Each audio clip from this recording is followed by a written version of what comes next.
So, hello and welcome to Padega India Presents Fun with Maths. My name is Bharat and आज हम लाए हैं आपके लिए क्लास 10th का chapter.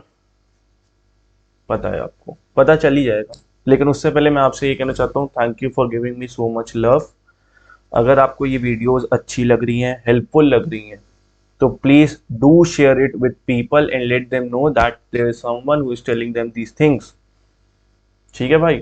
And keep loving and supporting the Padhega India family, be a member of a Padhega India family. And मैं ऐसे ही आपका साथ देना चाहता हूँ, आप मेरा साथ दो and let's grow this thing. ठीक है, चलो तो हम आगे बढ़ते हैं। और आज का chapter linear equation in two variables, जो कि है क्लास 10th का चैप्टर, हम समझना स्टार्ट करते हैं। ठीक है, यहीं पे समझ जाओगे आप सब कुछ कि हम पढ़ने क्या वाले हैं। क्या होता है, सी पहले थोड़ा क्लास 8th का याद करो। आपने पढ़ा था क्लास 8th में linear equation in one variable. ठीक है, और यहां हो गया है टू वेरिएबल। फर्क क्या है? क्या भाई नया चीज ऐड हो रही है? ये वन और टू वेरिएबल की तो ऐड हो रही है। सब समझे? ठीक है, सब समझते हैं। अब सबसे पहले हम समझते हैं कि वेरिएबल क्या होते हैं। सी वेरिएबल वो चीज होती है जिनकी डेफिनेट वैल्यू नहीं होती है, नॉट हैविंग डेफिनेट वैल्यू। ठीक है, इनकी वैल्यू हमारी नजर में जब तक सॉल्व नहीं होगी कुछ भी हो सकती है ना, तभी हम इनको एक्स वाई जेड के फॉर्म में रिप्रेजेंट करते हैं। नहीं पता, मैंने आपसे पूछा जेब में कितने रुपए मेरे भाई, आपको नहीं पता था, आपने कह दिया सर एक्स रुपए है, मुझे क्योंकि पता ही नहीं। मेरी नजरों में उस एक्स की वैल्यू कुछ भी हो सकती है, जब तक जेब से निकालोगे नहीं तब तक आएगी नहीं। इसीलिए इनको हमने वेरिएबल्स का नाम दे दिया है। वेरी कर सकती है वैल्यू, कुछ भी हो सकती है। ठीक है, अब हम बात करते हैं कि लीनियर का मतलब क्या है। सी लीनियर का मतलब होता है कि जो वेरिएबल्स है उन वेरिएबल्स की हाईएस्ट पावर क्या होगी? वन। एंड व्हेन आई से वन, इसका मतलब ये हुआ कि आप जब इनको सॉल्व करोगे इन इक्वेशंस को, तो आपको उन दोनों वेरिएबल्स की मैक्स टू मैक्स एक ही वैल्यू मिल सकती है, एक से ज्यादा मिलेगी ही नहीं। ये पावर का रोल होता है।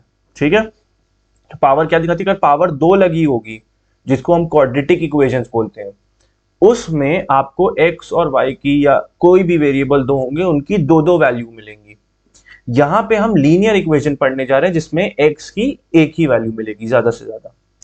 इनको हमने टू क्यों बोल रहे हैं? क्योंकि दो वेरिएबल यूज होंगे। इनको इक्वेशंस क्यों बोला जाता है? ठीक है, क्योंकि इक्वल्स टू के राइट हैंड साइड पे भी हम कुछ इसके लिए रखते हैं। Left hand side is equal किसी के बराबर राइट हैंड साइड पे रखते हैं, इसीलिए इनको इक्वेशंस का नाम दिया जाता है, क्योंकि हम इक्वल टू का साइन यूज करते हैं। ठीक है, ये है linear equation in two variable. अब पहले मैंने क्या बोला? लीनियर इक्वेशन वन वेरिएबल में ध्यान करो, आप क्या देखते थे? आप ये चीज देखते थे कि जो भी इक्वेशन होती थी वो ax प्लस बी के फॉर्म में होती थी। मतलब एक जनरल में मोटा मोटा बताऊं तो एक आपको x वाला टर्म दिखता था, वो कैसे भी लिखा हो, और एक आपको कांस्टेंट दिखता था। एक से ज्यादा भी हो सकता है, बट ऐसी ही फॉर्म में रहता था ना, मतलब एक से ज्यादा वेरिएबल तो नहीं यूज होता था ना। जैसे मैं आपको बताऊं तो 2x plus three is equal to zero, ऐसी कुछ इक्वेशन दिख गई। या मान लो 2x plus three by two is equal to 5x plus one. अगर इसको सॉल्व भी करोगे तो भाई एक ही वेरिएबल यूज हो रहा है ना। इन शॉर्ट मैं ये कहना चाह रहा हूं, एक वेरिएबल वाला टर्म यूज हो रहा है, और एक देखा जाए तो इनको जब सॉल्व करोगे तो कांस्टेंट वाला टर्म मिलेगा। मैं ये कहना चाह रहा हूं। ठीक है, लेकिन अब linear equation in two variable में होगा क्या? आपको दो ऐसे फॉर्म में इक्वेशन दिखेगी, ax plus b y plus c is equal to zero, जहां पे आपको एक एक वेरिएबल वाला टर्म, दूसरा वेरिएबल वाला टर्म, फिर एक कांस्टेंट दिखेगा। ठीक है, ऐसे टाइप की इक्वेशंस को हमने नाम दे दिया linear equation in two variable. ठीक है, जिसमें दो वेरिएबल वाले टर्म होंगे और एक कांस्टेंट वाला टर्म होगा। ठीक है, अब हम समझते हैं इसका इंट्रोडक्शन क्या है। सी मैंने लिखा हुआ है an equation of the form, अभी हमने पढ़ लिया, ax plus b y plus c is equal to zero, जहां पे a b और c की रियल वैल्यूज होनी चाहिए। रियल वैल्यूज का मतलब हो गया इंटीजर्स ही ले लो। ठीक है, इंटीजर्स होने चाहिए, यानी 2x भी चलेगा, माइनस 2x भी चलेगा। ठीक है, कहीं ना कहीं लेकिन जीरो नहीं चलेगा। तो a और b की वैल्यू जीरो नहीं हो सकती, ये बस याद रखना। इंटीजर्स एक्सेप्ट जीरो, इंटीजर्स में नेगेटिव वाले चलेंगे, पॉजिटिव वाले चलेंगे, लेकिन जीरो नहीं चलेगा मेरे भाई। ए और बी की वैल्यू के लिए, कांस्टेंट के लिए चल सकता है, कांस्टेंट जीरो हो सकता है, ए और बी की वैल्यू जीरो नहीं होनी चाहिए। उन्हें हम बोलते हैं linear equation in two variable. जैसे एक एग्जांपल दिखा देता हूं, 2x plus 3y is equals to 5। अब वो इधर ले आओ चाहे उधर ले जाओ, ठीक है। अब लेकिन इसमें मैंने क्या बोला, इतना इजी तो होगा नहीं, वरना सब कर लेते हैं। थोड़ा खेल जो होता है वो मैं आपको समझाता हूं। इसी को एग्जांपल ले लेते हैं। अब आप पूछेंगे सर ये इस फॉर्म में कैसे है। देखो भाई, अगर मैं इसको ये लिख दूं 2x plus 3y minus 5 is equals to 0, क्यों नहीं लिख सकता, बिल्कुल लिख सकता हूं। फिर अगर आपका डाउट ये आता है कि सर यहां पे तो c के आगे प्लस होता है, ये माइनस कैसे, तो मेरे भाई होता क्या है, जब माइनस चीजें होती हैं तो वो माइनस हम बोल देते हैं कि ये इस भाई का है। इन शॉर्ट अगर मैं इस इक्वेशन को इस फॉर्म में दिखाऊंगा ना, इस फॉर्म में, तो मैं कैसे दिखाऊंगा, 2x plus 3y plus minus 5, ये कांस्टेंट का माइनस है, ये देखो ये ax वाला बन गया, ये मेरे भाई by वाला बन गया, और ये मेरे c वाला is equals to 0। In short अगर कोई मुझसे पूछेगा कि a की वैल्यू बताओ, तो मैं a की वैल्यू इसमें लिख दूंगा 2, b की वैल्यू कोई मुझसे पूछेगा तो मैं लिख दूंगा 3, और अगर c की वैल्यू पूछेगा तो मैं लिख दूंगा -5। क्लियर हो गई बात। ऐसा ही सेम केस बन जाता है इनके टर्म्स में। कभी कभी अच्छा मान लो ये इक्वेशन होती -2x प्लस 3y प्लस 4। अब मुझसे अगर पूछता कि a की वैल्यू बताओ, तो मैं a की वैल्यू क्या लिखता, 2 नहीं लिखता, -2 लिखता। क्लियर हुई बात। ठीक है, ऐसे सेट करनी पड़ती है इक्वेशंस, हर बार एकदम डायरेक्ट ऐसे नहीं, मतलब कि बस जो देखा कि अरे सर ऐसे फॉर्म में नहीं दिख रही तो ये इक्वेशन नहीं है, नहीं मेरे भाई, वो सारी इक्वेशंस होंगी, बस उन्हें पहले से ही क्लियर रहना कि आपको सेट करना पड़ेगा। सेट सही कर लोगे आ जाएगा। ठीक है, एक एग्जांपल और लिख दूं। कभी कभी लोगों को ये कंफ्यूजन होती है सर कि चलो ऐसे ले लेते हैं, √2x is equals to 3 plus, चलो प्लस 2y, ऐसे कुछ ले लेते हैं। सर ये अब सेम क्या इसमें, बस अगर तुम सबको इधर उठा के ले आओ, तो इसको अगर लिख दो √2x minus 2y minus 3 is equals to 0, क्यों नहीं लिख सकते। पहली बात तो हम लिख सकते हैं, जब भी साइन, ये भी बता दूं कि साइन अगर यहाँ पे प्लस का होता है, इधर आएगा तो बदल जाता है, प्लस का माइनस, माइनस का प्लस हो जाता है। ठीक है, ये बात पता होनी चाहिए। अब सिंपल सिनेरियो क्या है, अब अगर पूछेंगे सर ये इस फॉर्म में कैसे है, बिल्कुल है यार, √2x plus -2y plus -3 is equal to 0, क्यों नहीं लिख सकते। मैंने क्या बोला, वैल्यूज रिप्रेजेंट हो सकती है बस।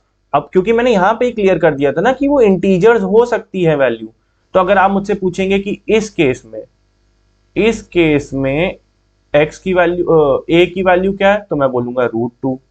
b की वैल्यू पूछेंगे तो मैं बोलूंगा -2, c की वैल्यू पूछेंगे तो मैं बोलूंगा -3। क्लियर हो गई बात। ये था मेरा इंट्रोडक्शन। अगर इंट्रोडक्शन अच्छा लगा है और आप इस चैनल पे नए हैं तो लाइक बटन जरूर दबाना एंड सब्सक्राइब बटन। ठीक है, अब सॉल्यूशन किसको बोलते हैं। ठीक है, ये बहुत लोगों को डाउट होता है, सॉल्यूशन मतलब सॉल्व करने के बाद जो आया उसी को सॉल्यूशन बोलते हैं। तो किसी भी लीनियर इक्वेशन का सॉल्यूशन मतलब हुआ जब आपने उसको सॉल्व कर लिया तो उसके बाद उससे निकलने वाली x और y की वैल्यू, उसे हम बोलते हैं सॉल्यूशन। क्लियर है बात। अब सॉल्यूशन आती कैसी है, हमने एक रैंडम दे दिया, क्योंकि अभी हमने नंबर्स तो लिए नहीं है, तो हमने रैंडम बोल दिया कि x की वैल्यू कुछ अल्फा आ गई और y की वैल्यू कुछ बीटा आ गई। इन शॉर्ट अगर मुझे ये इक्वेशन मिली हुई है ax plus by plus c is equal to 0, इसमें x की जगह पे मैं ये जो वैल्यू निकल के आई है अल्फा वो रख सकता हूं, और y की जगह पे जो मेरी वैल्यू निकल के आई है बीटा वो रख सकता हूं, और c इज इक्वल टू 0 दिखा सकता हूं। ठीक है, अब इसको सॉल्व कैसे करना है वो मैं दिखाता हूँ। ये वाला मैंने तभी एक एग्जाम्पल भी लिया हुआ है, ये हटा देता हूँ। क्लियर? अब आ जाओ, देखो पेन आ जाओ। ये देखो, अगर मैंने बोला कि x की वैल्यू ये है, y की वैल्यू ये है, तो ये सोल्यूशन इसका है कि नहीं है? देखो आ जाओ, 5x की जगह पे मैं क्या रखूंगा, x की वैल्यू, -3 इंटू वाई की जगह पे y की वैल्यू इज इक्वल्स टू 9। क्या आ रहा है? 5 3 15 -6 इज इक्वल्स टू 9। तो 9 इज इक्वल्स टू 9 आ तो रहा है, यानी मेरा क्या LHS और RHS बराबर है? बिल्कुल है। तो इसका मतलब ये जो मेरी x और y की वैल्यू है, ये इस इक्वेशन के लिए इसका सल्यूशन है। यानी जब भी हमने इस इक्वेशन को सॉल्व करा होगा, जिस भी वे से हमने सॉल्व किया होगा, उसके निकलने वाली x और y की वैल्यू अगर हम इसमें रखेंगे तो वो इसको सेटिस्फाई करेगा। लोगों को ये नहीं पता होता कि सेटिस्फाई का मतलब क्या होता है। सेटिस्फाई का मतलब ये होता है कि मेरा LHS RHS के बराबर आ जाएगा। कभी कभी LHS में बहुत कुछ होता है और RHS में 0 होता है, ये भी चीजें होती हैं। तो आप LHS में जितनी चीजें हैं उसमें वैल्यू निकाल के रख दो, और वो अगर 0 के बराबर सॉल्व होके आ रही है तो वो RHS के बराबर है। क्लियर हो गया? इसे कहते हैं सॉल्यूशन। सॉल्व करके जो भी वैल्यू डिराइव हो रही है वो उस इक्वेशन के लिए एक सॉल्यूशन बन जाती है। क्लियर हो गई बात? और जैसे जैसे आप आगे इस चैप्टर में बढ़ोगे आपको सारे इसकी सॉल्यूशन ही मिलते रहेंगे, ठीक है, और मैं बार बार बताता भी रहूंगा। अब हम पढ़ते हैं कि simultaneous linear equation in two variable क्या होता है। ठीक है, साइमल्टेनियस का मतलब हुआ एक साथ या एक जैसी, एक साथ या एक जैसी या एक ही वैल्यू सेटिस्फाई करने वाली इक्वेशंस। सेटिस्फाई करने का मतलब क्या हुआ? जब भी आपकी जो भी x और y की वैल्यू निकल कर आएगी, वो जब आप दोनों इस इक्वेशन में रखोगे या फिर इस इक्वेशन में रखोगे, आपको सेटिस्फाई कर जाएगी। सेटिस्फाई का मतलब आपका LHS RHS के बराबर आ जाएगा, सेम वैल्यू से जो x और y की आएगी। ठीक है, इसका एक एग्जांपल मैंने नेक्स्ट स्लाइड पे रखा हुआ है, तो टेंशन मत लेना, मैं एक एग्जांपल देता हूं इसमें। अगर मैं ऐसी रैंडम, मतलब मुझे तो सॉल्व करना आता है तो मैंने सॉल्व करा हुआ है, अगर मैं इन इक्वेशंस के लिए x की वैल्यू 6 चुन लूं और y की वैल्यू 4 चुन लूं, x की वैल्यू 6 और y की 4, अब देखना इस इक्वेशन में x की जगह पे मैं 6 रख रहा हूं, y की जगह पे 4 इज इक्वल्स टू, क्या ये मुझे 10 दे रहा है? हाँ, यानी इसके लिए ये तो सेटिस्फाई हो रही है। अच्छा, अब इस इक्वेशन में देख के देख लेते हैं, अगर x की जगह पे 6 रखूं, y की जगह पे 4, तो क्या ये मुझे सेटिस्फाई कर रही है? बिल्कुल कर रही है।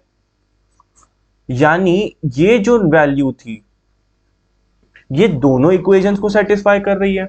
यानी ये इस वाली इक्वेशन के लिए भी, लेफ्ट हैंड साइड इस वाली के लिए भी है सही, ये दोनों सॉल्यूशंस, और इसके लिए भी सेटिस्फाई। इन्हें हम बोलते हैं साइमल्टेनियस लीनियर इक्वेशन।